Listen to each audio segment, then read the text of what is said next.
In this short screencast lecture or lecturette, whatever you want to call it, I'm not going to reveal the various parts of it on each slide in some animated form because that'll actually be more complicated. It's best to look at this holistically, give it a little bit of attention and thought, and that should, over a bit of time and a bit of thinking, make sense. So let's take this fairly meaty slide. And let's start from the right-hand side as we look at it. And the external events means anything that's happening in the environment, all the stimulus going on around us, people, things, noise, senses, whatever.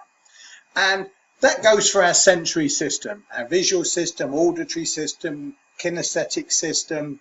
There's a couple more sensory aspects, but they're the main ones. And before they actually get processed in terms of some internal pictures in our brains, they are filtered by our attention processes, and we have a very selective attention. We can't pay attention to everything, so we tend to pick up things that are very apparent, that hit one of the senses very hard, or perhaps even what we're looking for. And we know that our memory systems are pretty limited.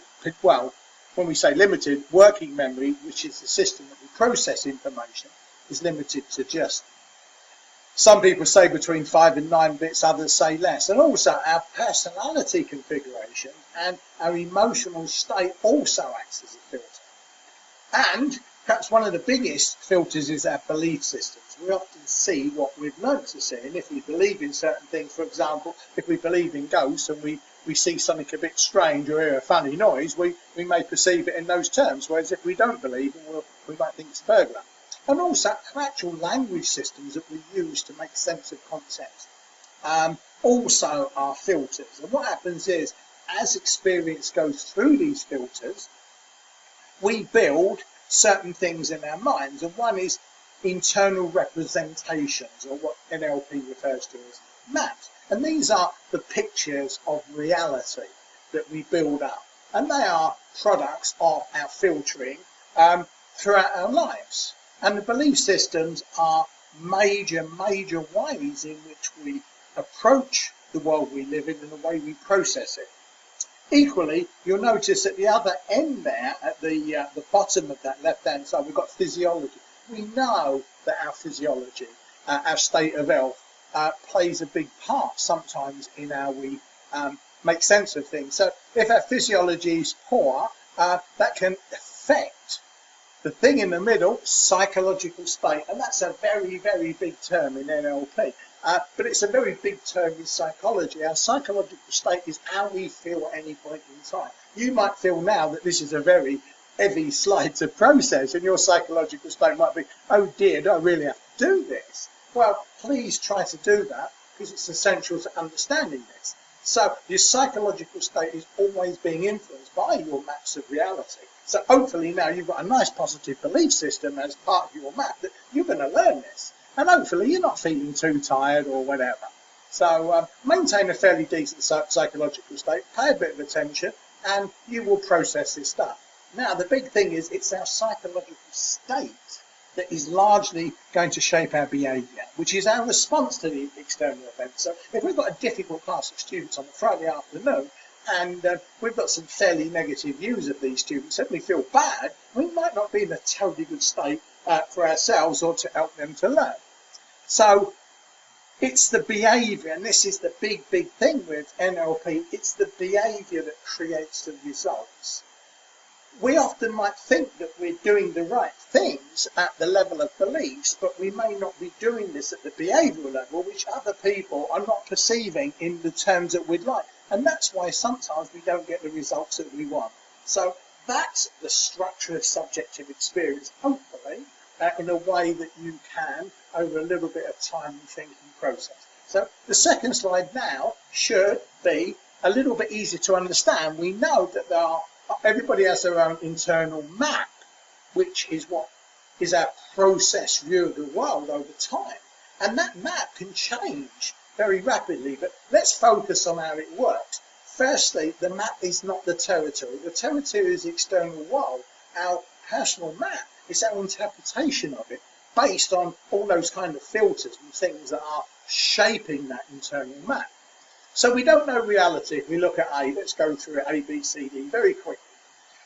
Our map is our reality, and it's interpreted and constructed through our senses. And we build these maps through all the information that bombards us. And we respond to the world based on the internal map, not on the external reality, because we don't know that. In the X-Files, the truth is out there. Unfortunately for us, we are working with the truth inside our heads. So people have different maps, and that is influenced, as we know, by physiological, genetic factors, culture, beliefs, values, personal histories, what's happened to us. But it's the maps that determine, and this is the very essence of NLP, it determines how we interpret and react to the world and the meaning we give to our experience.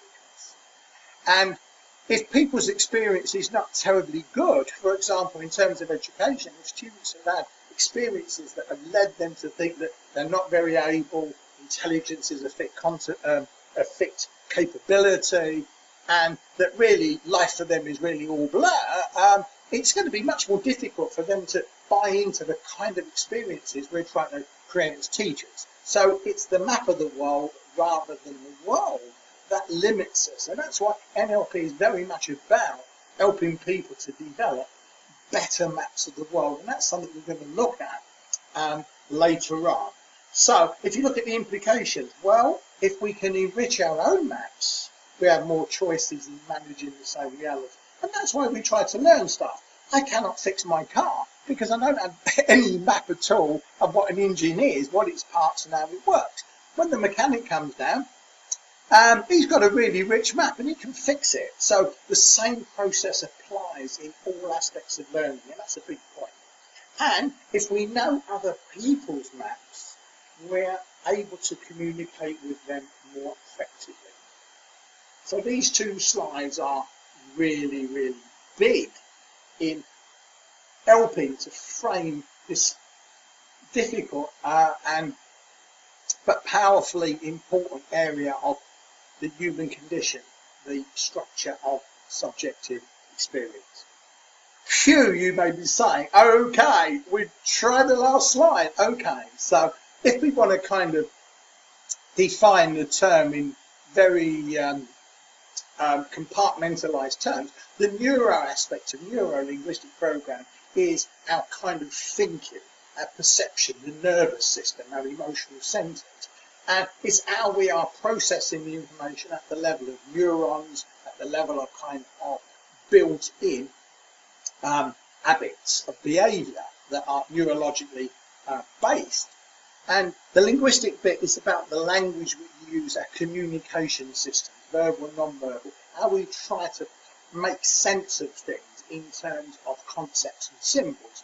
And the program is a bit like a computer analogy, that we tend to organize and process our thoughts and feelings in particular ways. There is a term, better programs, that you might come across if you read more about NLP. People tend to develop fixed ways of approaching the world based on their beliefs. And very often, some of these beliefs are not terribly in touch with the territory, or certainly with other people's territories, and that's why they don't get good results. So a lot of NLP is helping people to understand their own inner programming and certainly to make some changes in their whole system. So neurologically, linguistically, and in terms of the organisation, are able to be more effective in living with the world. Okay, so you spend a bit of time, and remember, you can be asking any questions, points of clarification on the Padlet or when we meet up.